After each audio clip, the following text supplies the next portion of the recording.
Hi guys, so nandito kami ngayon sa na-acquired naming property from Pag-ibig Funds foreclose. So yan, pangalawang araw na napunta namin dito at medyo nalinis na nila yung mga halaman. Kasi kahapon nung pagpunta namin marami pa hanggang doon sa taas. So inano namin siya, na-request namin siya sa HOA na linisin naman nila kahit papano para hindi na kami ganun mahirapan sa paglilinis din. Medyo konti na lang sa harapan. Tapos yan, may mga nakatanim na papaya. Bali, 3 yan. Yan, 1, 2. Ito na yung isa na wala. Yan ba? Ayan. Ayan, may mga ano. Ayan. 3 papaya. Tapos may tanglad na rin.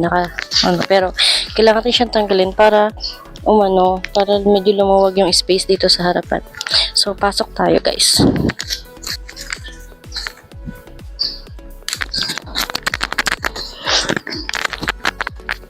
So, ayan yung itsura niya pagpasok. Ayan. So, beer type lang talaga siya. Wala pang tumira dito kasi, yun nga, hindi siya nabayaran ng unang bumili sa developer.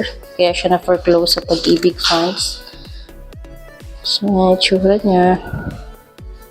Anong kisa niya?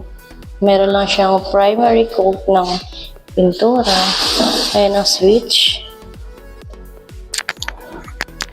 At ito yung kusina na mangyayari. So guys, sobrang makalat pa. So yan, may mga gamit yan ng kapitbahay natin.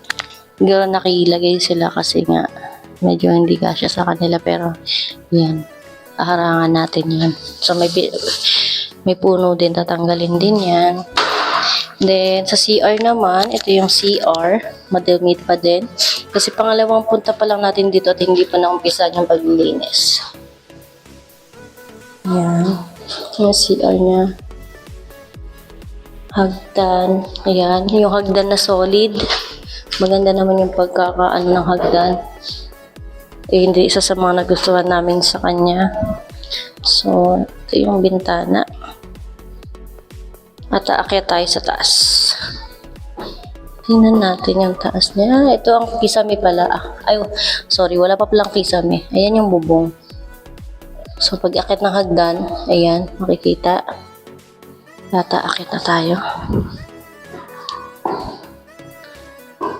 Yan. Sobrang dami pang alikabok talaga. Sobrang tagal na itong hindi nalinisan. Yung itsura. Ito ang itsura niya. Pag tinignan pababa sa hagdan.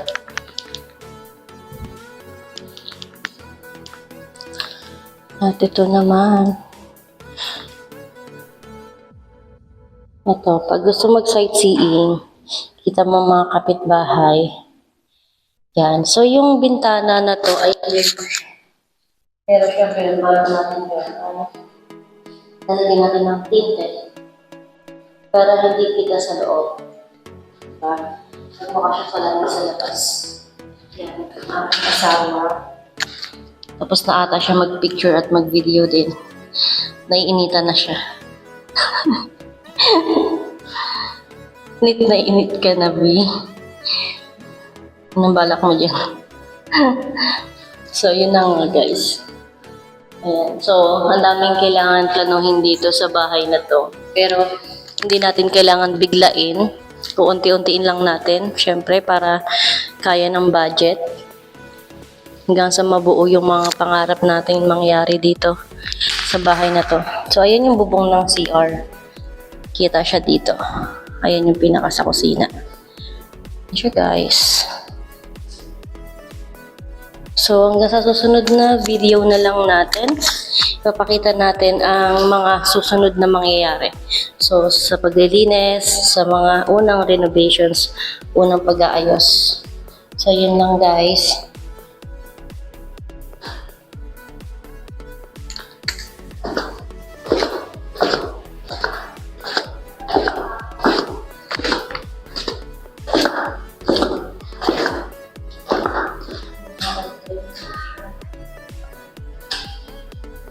Oo nga pala. So, yung galing sa kusina, meron siyang pintana. Pero no, ano to? Hindi ko lang kung paano. Hindi ko lang kung paano buksan. Hayaan mo. Tsaka na yan. So, isasara na natin yung pinto. Yung pinto nga pala nito guys, bakal siya. Bakal daw siya, sabi. Kaya titingnan mo. May kalawang siya. Bakal nga siya. So, lalak na natin siya. Okay. Sinara na namin. Aalis na kami. Ito yung side niya. Dito ganito siya makikita pag galing sa loob. Yan. Palabas. Ayan siya. Nag-aantay na aking asawa. Tapos na tayo. Magluluto. So guys, isasara niya na yung pintuan ng pintuan ng bahay at aalis na kami.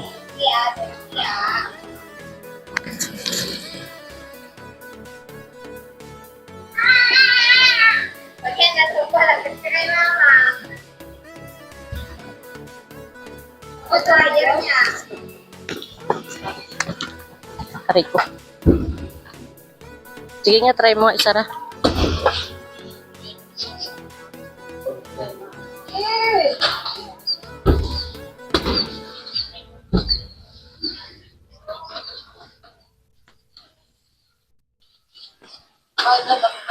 Kailangan kong buka doon. Kasi ito, nakasagad na.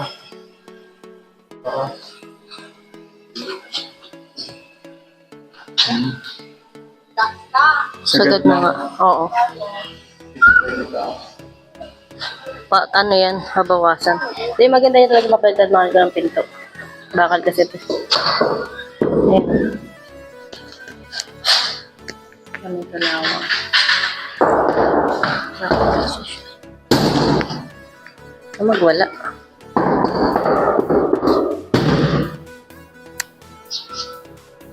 Hindi, pwede yung scroll na tumawa. Alam mo namitas ng ano. Silipin mo. Hindi, ito tatanggalin ito. Madali lang ito. Madali lang talaga tanggalin Ang yun. problema dito, pag magdadagdag yung additional lang. Ito, ipaano pag ganun. Tapos yung sa yung bilog lang. Diyan sa bahay mo. Susi lang.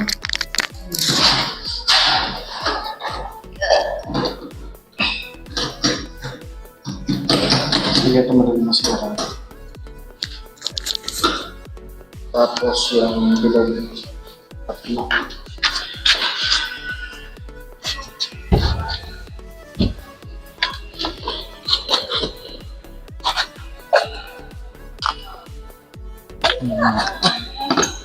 Kailangan mong gumamit ng 100% lakas.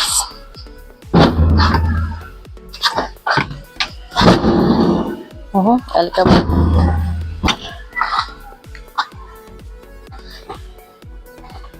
Tapos natanggal yung doorknob. Sige po.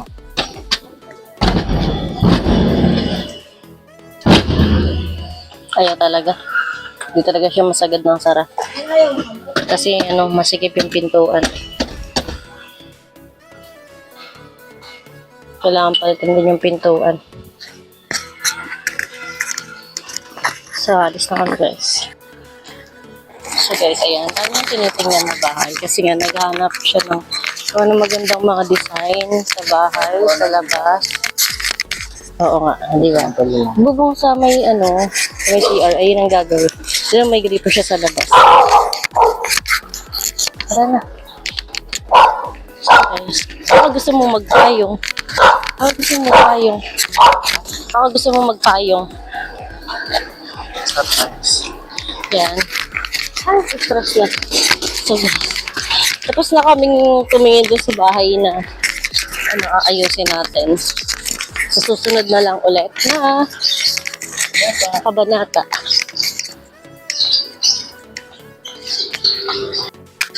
So guys, ito yung first day ng punta namin after namin ma-receive yung authorization to move in from Pag-ibig Funds. So kung makikita nyo, yan sa likod, yung mga halaman, yung pataas sa bahay, yan makikita nyo, marami pang halaman yan. Kaya na-request namin siya sa HOA na linisin kahit paano. Yun lang.